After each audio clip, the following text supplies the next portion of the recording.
Ya, langsung saja. Pantun dulu. Ini ada Narsihasih 2. Beli daster motifnya batik. Cakep. Belinya di Cilodong, penjualnya cantik. Wow, cakep. Kala booster dijadikan syarat mudik, berbondong-bondong masyarakat minta disuntik. Nah, itu dia. Seberapa besar? Oh, satu lagi boleh. Dede_busrock. Enak banget naik skuter. Habis itu makan ikan teri. Cakep. Ramai kejar vaksin booster. Semoga vaksin bisa tersalurkan tanpa mengantri. Nah, itu dia Mas Heri nanti yang jawab. Tapi kita perlu data dulu Dokter Bodi, kalau di Jawa Barat sendiri sebenarnya seberapa tinggi sih angka vaksinasinya, Dok? Kan nasional ya, mungkin karena memang Jawa Barat kan penduduknya sekitar 40% nasional ya. Jadi untuk vaksin 1 aman nih, udah di atas 80, di 93%. Vaksin 2-nya itu 76,7, jadi sekitar 77%.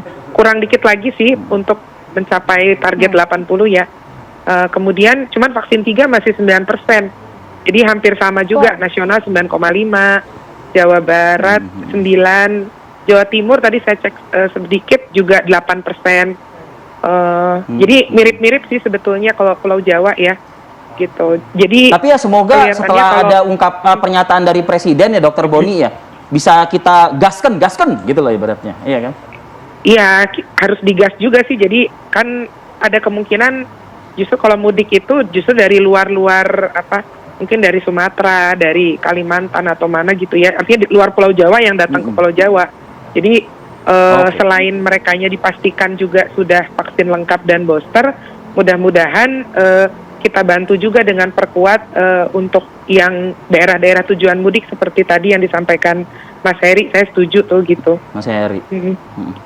Terutama lansia, ya lansia juga masih rendah soalnya. Kalau saya sih selalu berpikir kan booster tuh tujuannya untuk melindungi kelompok yang berisiko gitu, betul.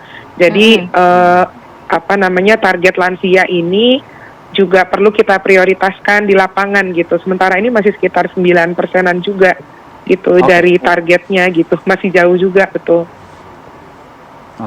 Oke. Mas Heri, angka vaksin booster masih cukup rendah, salah satunya tadi di Jawa Barat begitu ya, tapi antusiasme masyarakat untuk mudik cukup tinggi. Bisa tidak sih kemudian masyarakat nanti vaksin boosternya misalnya disediakan posko pada saat mudik, ada tidak dari pemerintah? Ya, rencana itu disiapkan, jadi masyarakat sebelum berangkat mudik bisa melakukan vaksin ya, dan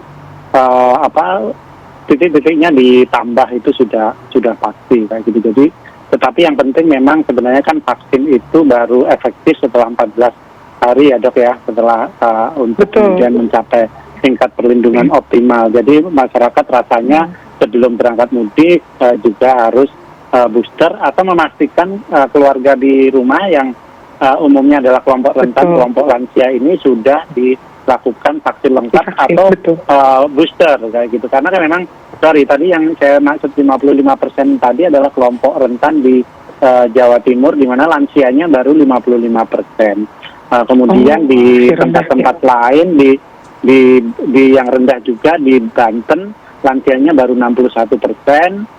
Di Jawa Tengah itu 63%, di Jawa Barat 68%. Yang baru paling tinggi adalah di DKI Jakarta, di mana vaksin lansianya sudah 95%. Vaksin lengkapnya ada yang lebih dari 100% dari target ya. Di Jawa Bali kita misalnya fokus ya 102, di DKI Jakarta itu 125. Tetapi kalau kita bisa mempercepat vaksinasi untuk lansia ini adalah kelompok rentan, dan memang dalam gelombang varian baru ini ya, varian Omikron ini kematian terbesar memang dari kelompok lansia. Jadi kalau kita bisa mempercepat dalam periode 1 bulan terakhir ini untuk menutup gap tadi ya, semakin banyak lansia yang di booster lengkap, di vaksin lengkap dan lebih baik lagi booster, tentu ini akan semakin memperkecil risiko kematian jika sampai terjadi penularan dalam periode mudik nanti.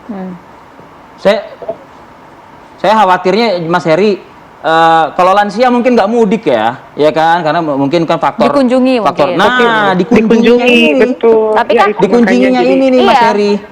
Apakah mungkin untuk mendongkrak angka vaksin untuk lansia ini jemput bola gitu loh. Jangan lansianya yang bergerak, tapi ya pihak dari Udah vaksinatornya dicoba, yang mungkin. Cukup rawan karena ya. Oh itu sudah ya.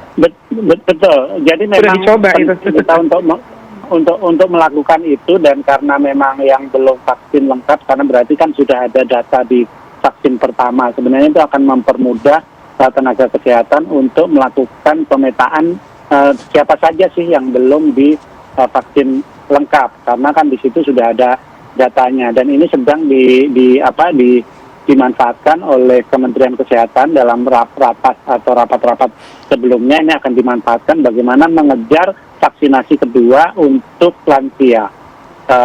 Di samping tentu saja booster juga penting, karena kan antara vaksin pertama dan kedua, yang kalau yang kita dapat gelombang yang di Januari Februari, mestinya dia sudah divaksin keduanya itu udah lewat ya, Dok ya, efektivitasnya, sehingga booster juga harus dilakukan. Apalagi yang belum gitu, yang belum mendapatkan vaksin kedua, jadi mau tidak mau mereka harus divaksin secepatnya. Demikian. Oke, ada yang ingin ditambahkan, Dr. Boni? Ya, kalau dilihat memang pengalaman 2 tahun terakhir, setiap kali mudik atau ya periode Lebaran ini memang kasus memang selalu meningkat begitu ya, dan tapi kondisinya memang tidak sama. Jadi tahun pertama itu kan tentu belum ada vaksinasi ya waktu itu gitu. Kemudian bahkan dilarang mudiknya tahun 2021 juga, waktu itu kita sudah mulai vaksin tapi cakupannya rendah ya. Jadi waktu itu masuk varian Delta kan waktu itu. Nah sekarang ini kita sudah bisa dibilang melewati yang yang Omikron, dan kita juga lihat memang secara umum gejalanya lebih ringan. Betul, tapi penambahan kasus lebih banyak jauh daripada Delta, tapi gejalanya itu lebih ringan sehingga tapi dia lebih cepat menular. Nah itu, tapi yang tetap kita perlu perhatikan adalah tadi kontribusi kematian itu tetap ada dari kelompok-kelompok yang berisiko. Jadi betul, mereka ini yang perlu kita lindungi. Jadi saya sih sebetulnya ingin menghimbau untuk saudara-saudara, teman-teman gitu ya, setanah air yang mau mudik, pastikan gitu diri kita yang mudik sudah divaksin booster, kemudian pastikan orang juga keluarga gitu ya, yang mau kita kunjungi, betul, family yang mau kita kunjungi untuk silaturahmi ini juga terlindungi gitu. Jadi sama-sama kita mengingatkan, saling melindungi.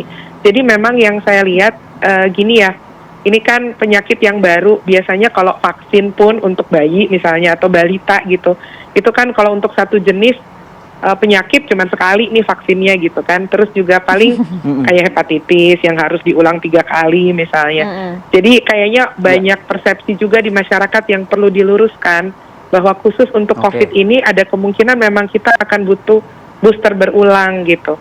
Jadi jangan merasa cukup dengan saya kan udah 2 kali cukup lah gitu, nggak usah booster gitu. Bukan gitu. Jadi itu juga yang menurut saya promosi kesehatan, edukasi juga ke masyarakat perlu kita tingkatkan ya gitu, supaya partisipasi masyarakatnya meningkat juga. Oke. Terima kasih Dr. Boni Wim. Mantap. Dan juga Mas Heri Trianto. Terima kasih banyak, Mas. Terima kasih banyak, Mas Heri. Kita tunggu, Mas, ya. Itu yang turunan dari arahan Presiden ya. Kan katanya lagi digodok sama Kementerian Perhubungan ya, Mas? Mekanismenya sama ya. Kepolisian Republik Indonesia ya, betul ya. Oke, nanti kita undang-undang lagi, Mas Heri. Terima kasih banyak. Dr. Boni juga terima kasih banyak. Salam sehat untuk Dr. Boni juga, Mas Heri. Assalamualaikum. Assalamualaikum. Waalaikumsalam warahmatullahi wabarakatuh. Terima kasih.